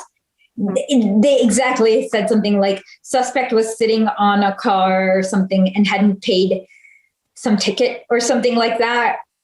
Or was exactly. Yeah. So they made it seem like George Floyd was being belligerent, and so this is like nothing has changed. And go on. We're in Petitsin, which means Petitsin. Okay. What did he go to complain about?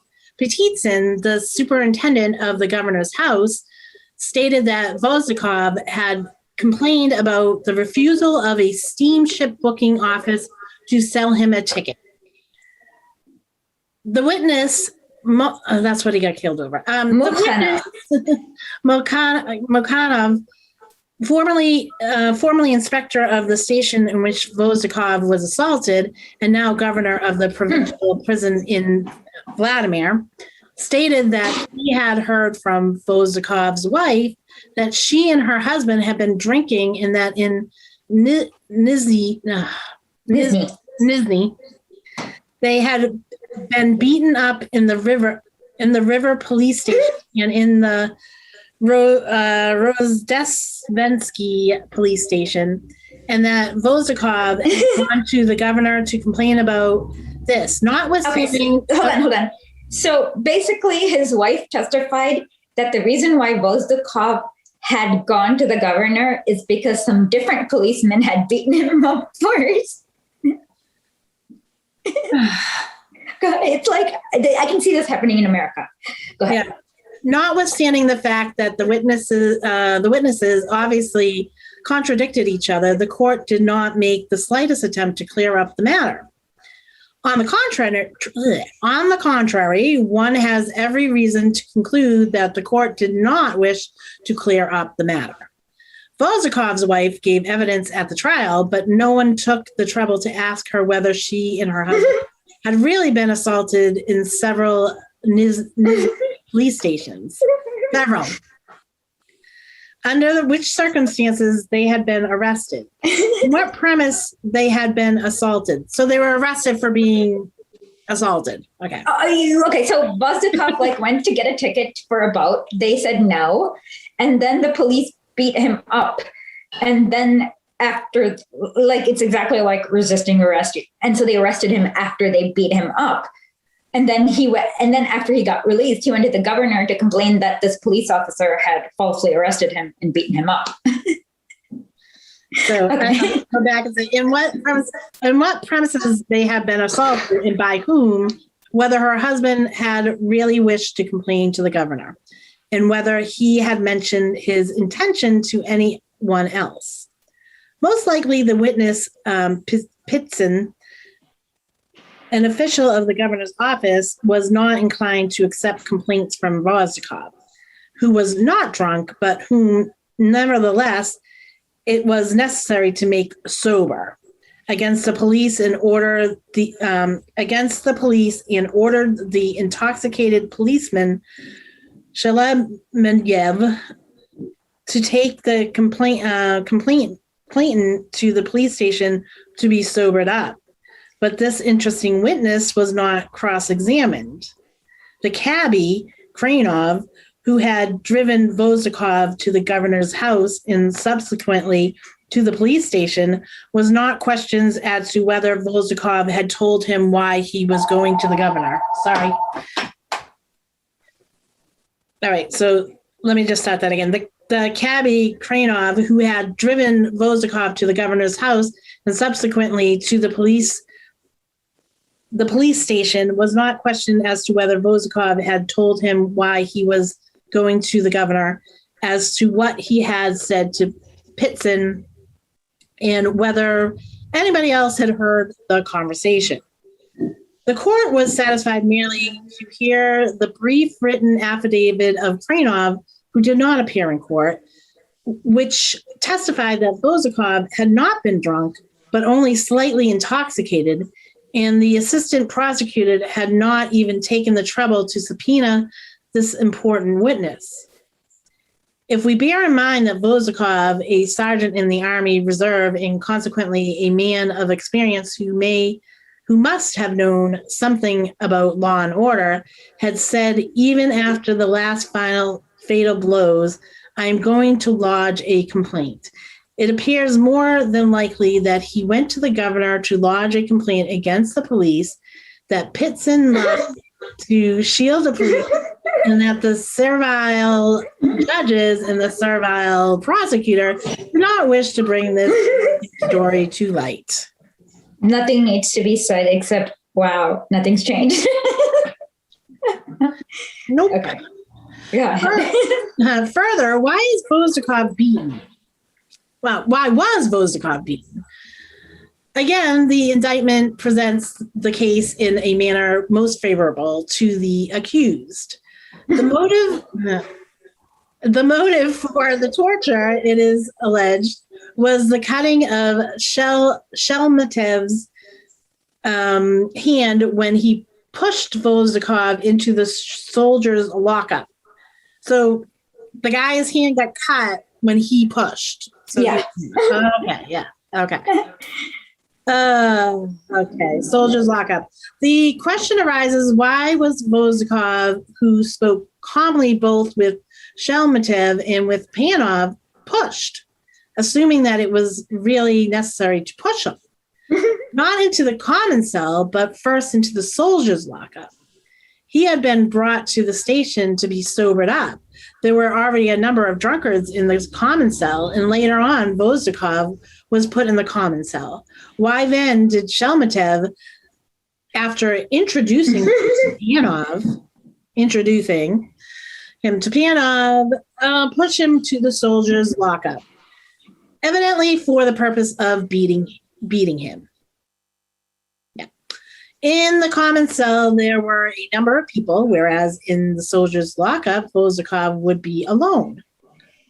Shalmatev could call to his aid his comrades and Mr. Pianov, who was in charge of police station number 1 at the time. Consequently, the torture was inflicted not for some chance reason, but deliberately and with forethought. We can assume one of two things. Either that all who are taken to the police station for sobering up, even when they behave themselves decently and quietly, are first put into a soldier's lockup to be taught a lesson. Or that Vozakov was put in there precisely for the reason that he had gone to the governor to lodge a complaint against the police.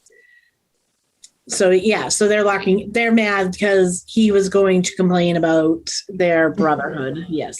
Yeah, I mean, literally. So what I really like is how Lenin reasoned through all the facts.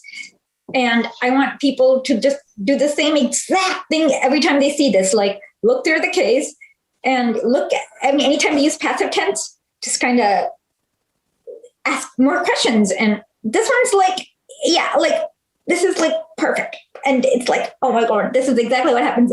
Like I've seen so many videos of people getting tortured in jail cells for basically snitching or whatever against the police. Go ahead. There's nothing more I can say, but wow. What is important is not that a crime shall be severely punished, but that not a single crime shall pass undiscovered. From this aspect, too, the present case is of interest.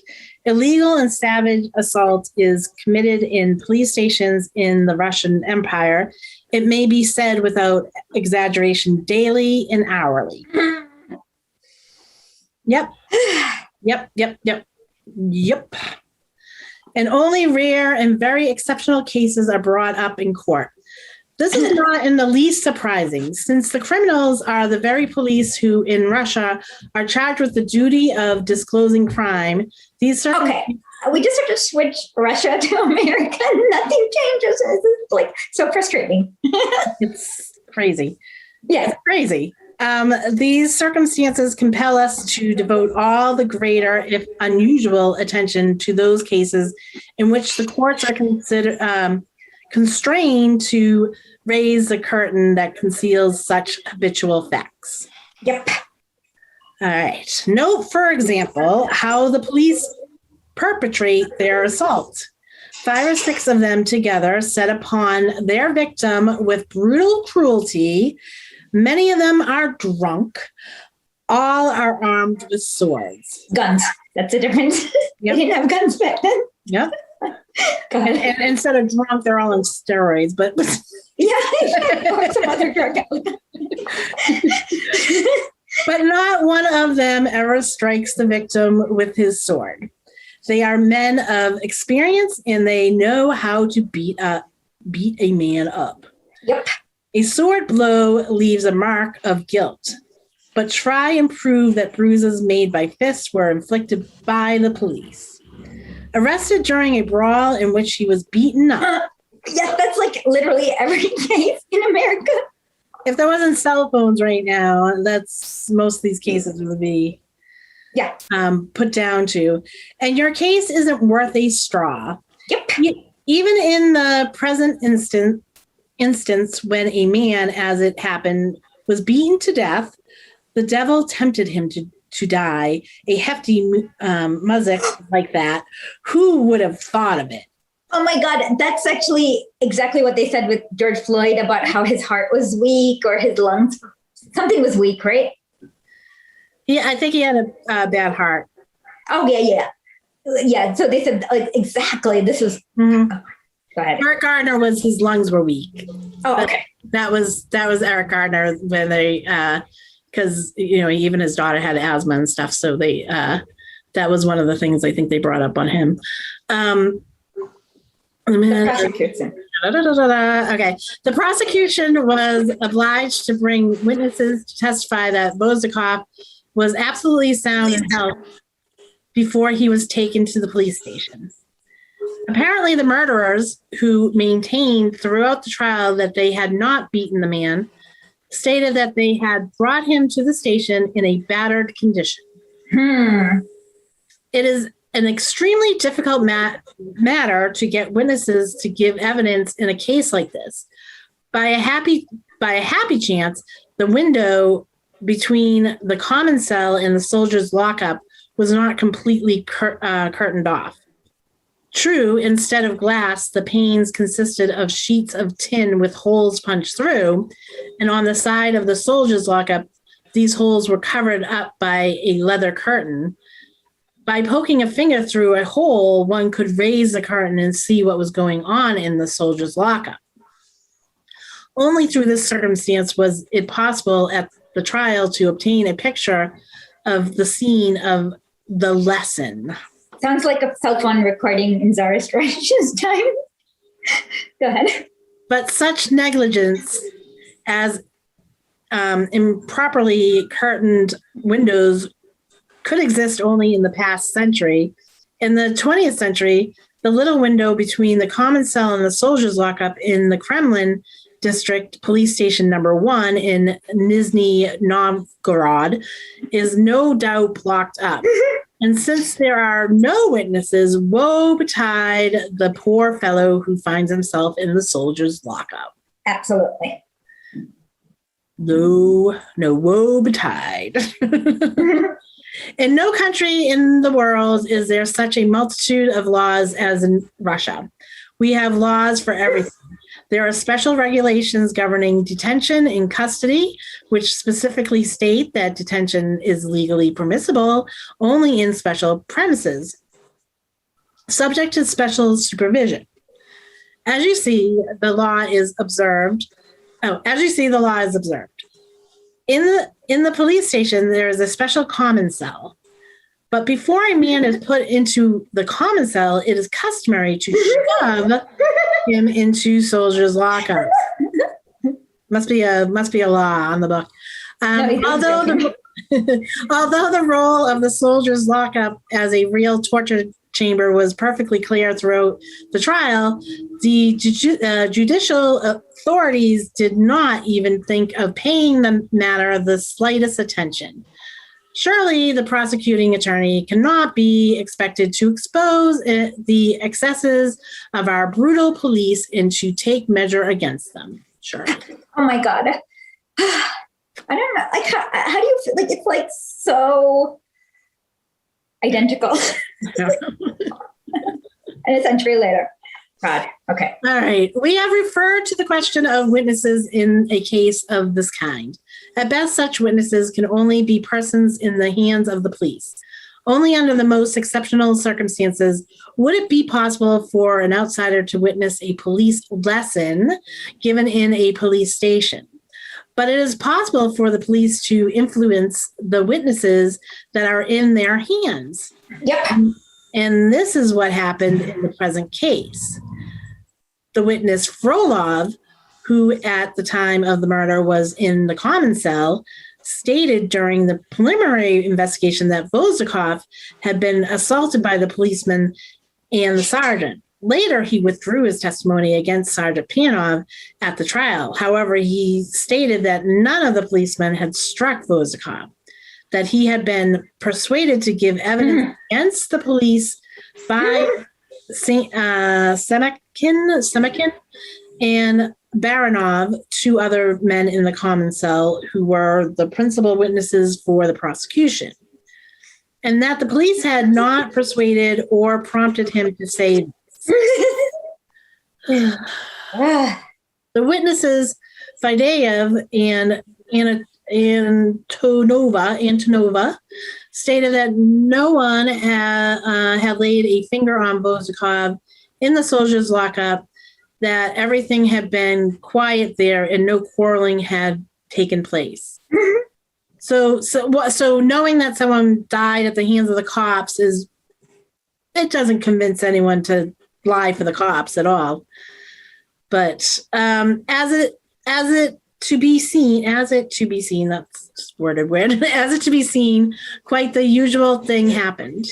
And the judicial authorities behaved with customary indifference. There's a law that provides severe penalties for perjury. A prosecution instituted against the two perjurers would throw further light on the outrages the police perpetrate against those who have the misfortune to fall into their hands and are almost completely defenseless. Hundreds of thousands of common people meet with such misfortune every day. Jesus. But all that the court is concerned about is applying this or that article of penal code. It is not in the least concerned about that defenselessness. This detail in the trial, like all others, showed clearly how strong and all entangling is the net, how persistent the canker, which can only be removed by abolishing the whole system of police tyranny and denial of the people's rights. Jesus. That's right. Okay. About 35 years ago, F.M. Reshetnikov,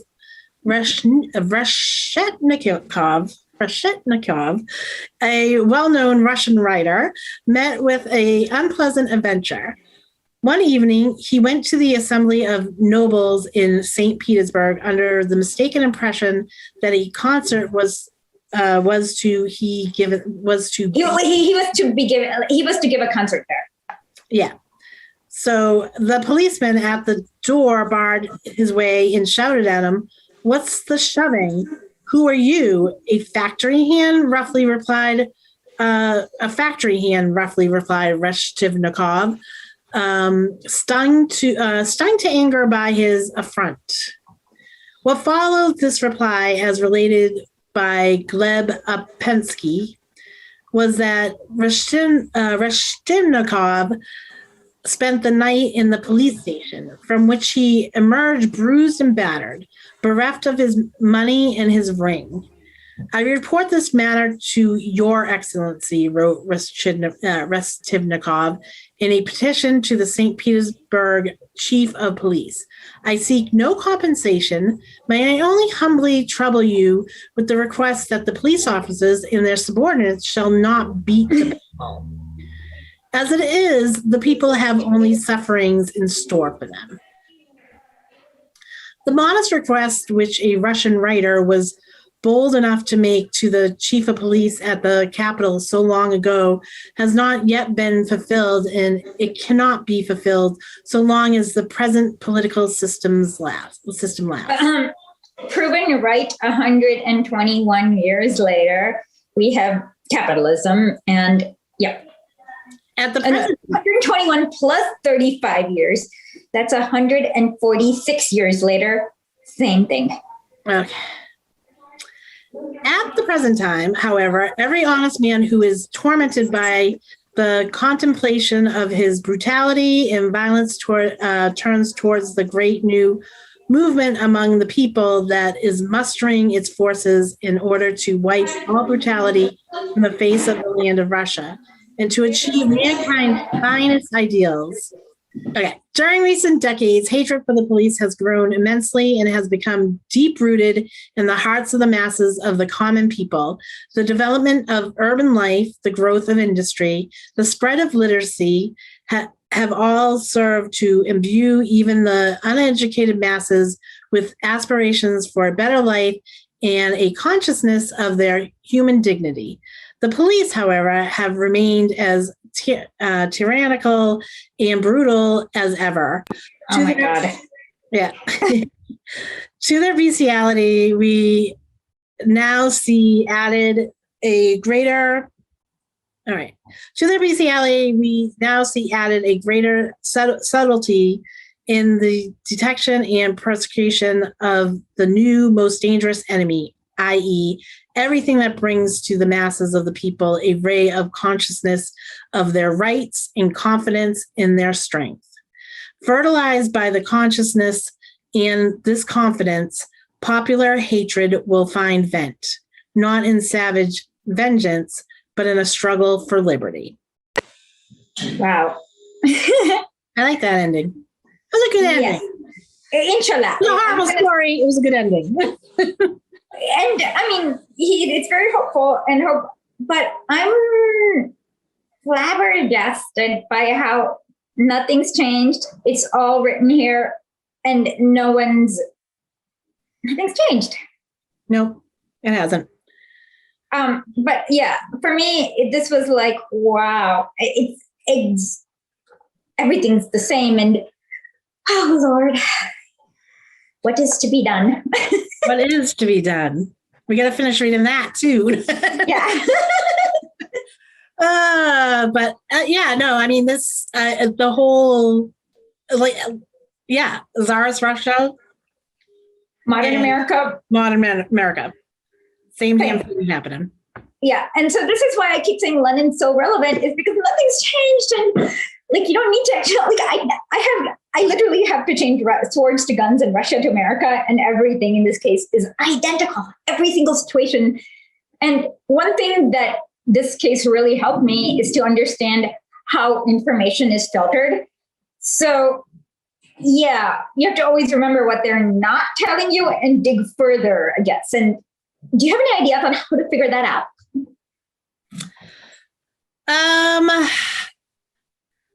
I mean, like, it was for me like learning about the dog whistles or you know, just little things, and then you know, you just got to question something. Like if something's not giving you an answer for something, like okay, why in this trial and in this, why didn't they call the wife up?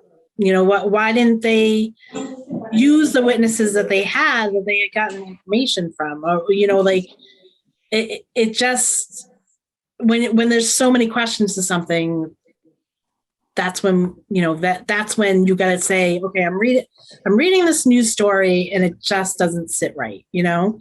With George Floyd, I just remember one more thing. It's something about a year before he died, something about a nightclub with Chauvin. So Chauvin in I guess for a few years, like I think it was like 7 years previous or something. Like it was a few years before, they worked together in a nightclub. And I don't know if that never got answered. There was this whole thing about him knowing him, and at the trial, like none of that was answered.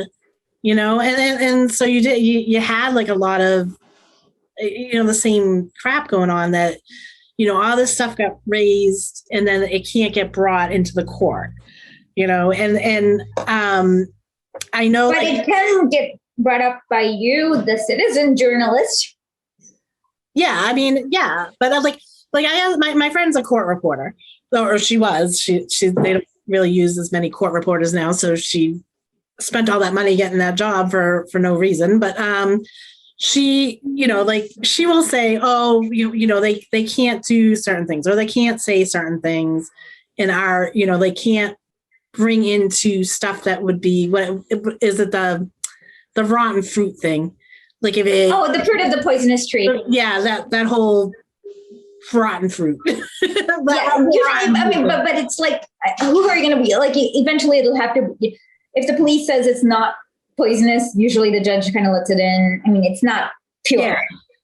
But there was weird things with the Chauvin trial too, because like at the very end, with the judge bringing into question what Maxine Waters said, that was weird. Like that was like, why did the judge shouldn't have said that, because the jurors didn't know. The jurors weren't supposed to know what was going on, because they were supposed to be sequestered. So why was the judge bringing that up? So it's weird what gets brought up and what is allowed and what is not allowed. And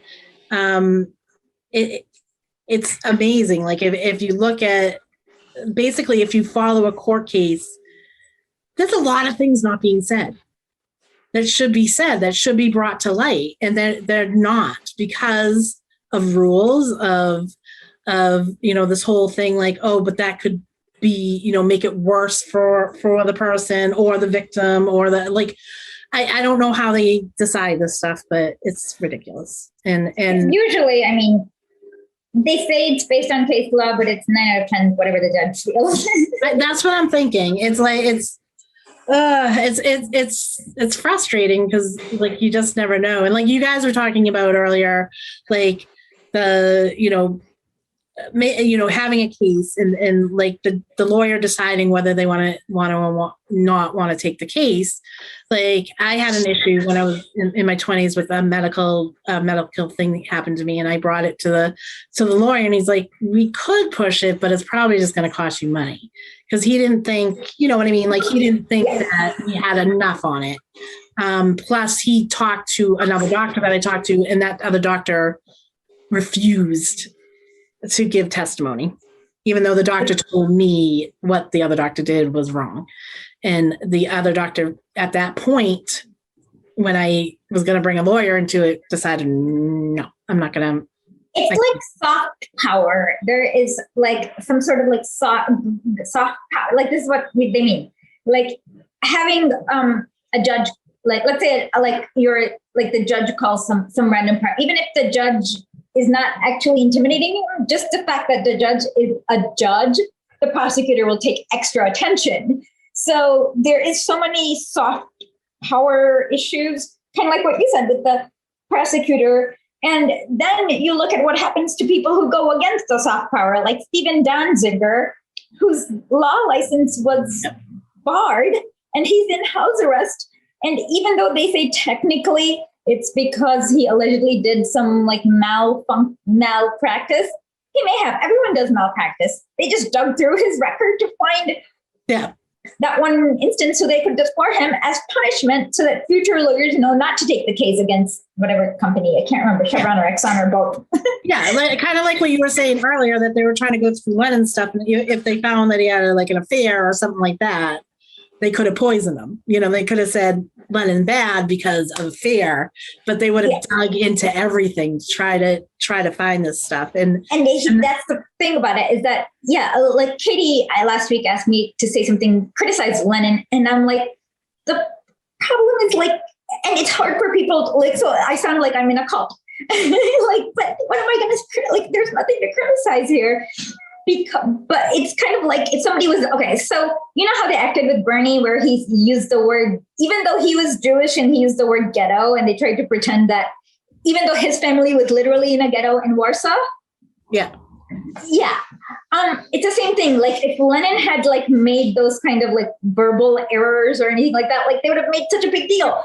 And so it's like, it's more like natural selection that somebody like, it had to be somebody like Lenin, if that makes sense, to succeed in overthrowing And people kind of don't understand the adversarial nature of the press. So, for example, when I saw, so somebody said something like, so I saw this New York Times headline from 1916 or 17, where they said Kerensky had like, keep going.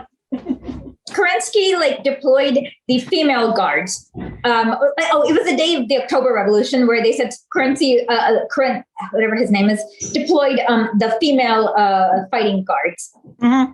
But then they didn't say that the Bolsheviks had viciously murdered the female Kerensky's guard, and it's because the Kerensky's female guards just like switched sides. Like the minute the Bolsheviks came, they're like, okay, go on. But I figured that out. Like I was like, because if they could, they would have said, look at how savagely the Bolsheviks murdered all these like poor little women who are fighting. But then that didn't happen.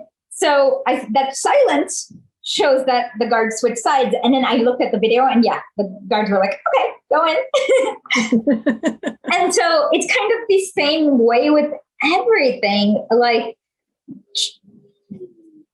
if like Saddam Hussein had actually had weapons of mass destruction, they would have like showed him deploying it, but they couldn't. So, so I wish there was a way to theoreticalize this. I can't, but maybe anyone can figure out how to theoreticalize what information we get and we don't get. Maybe we can analyze it better. No, there's definitely. More people need to learn how. Our education system teaches us not to question this stuff, but people need to question it much more than they. I don't have a method other than individual cases where it's like feels wrong to me, and then I search for it. I was hoping like there has to I don't know what to do. Like literally, it's always like individual cases that feel wrong. I like to try to if someone's saying something like what was one that I just saw a TikTok. TikToks are like a minute long, and he was saying that they've killed 181 black. The cops have killed 181 black people since. He must have been. I think he meant since George Floyd, but he said since Derek Chauvin's case, which that within a month I can't see 181, but they are killing like on average 3 people a day, and they've been doing that for years. It's always 1,000 somewhere. It always hits right over the 1,000. Yeah, and every other country is like 1, 2, 5. Like UK, it's like 2 or something like that. Yeah.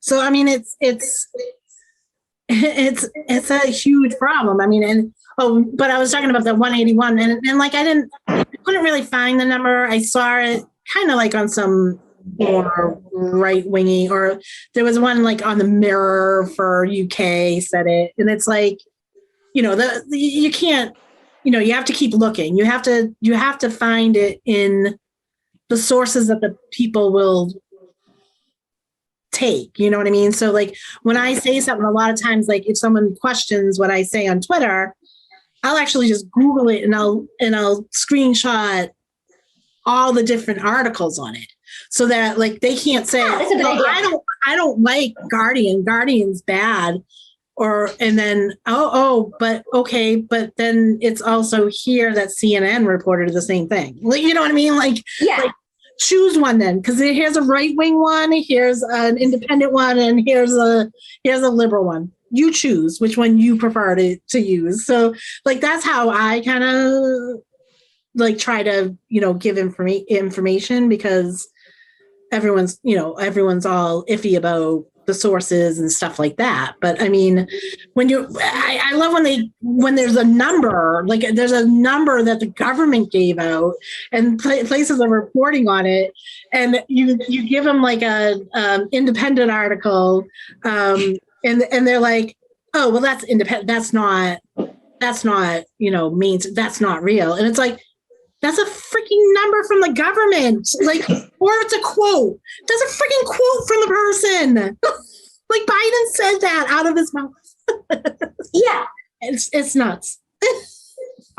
I mean, yes, I agree with all that, but like I said, for me, it just like for example, when they say peaceful protesters, and then I look, like I can tell like half the.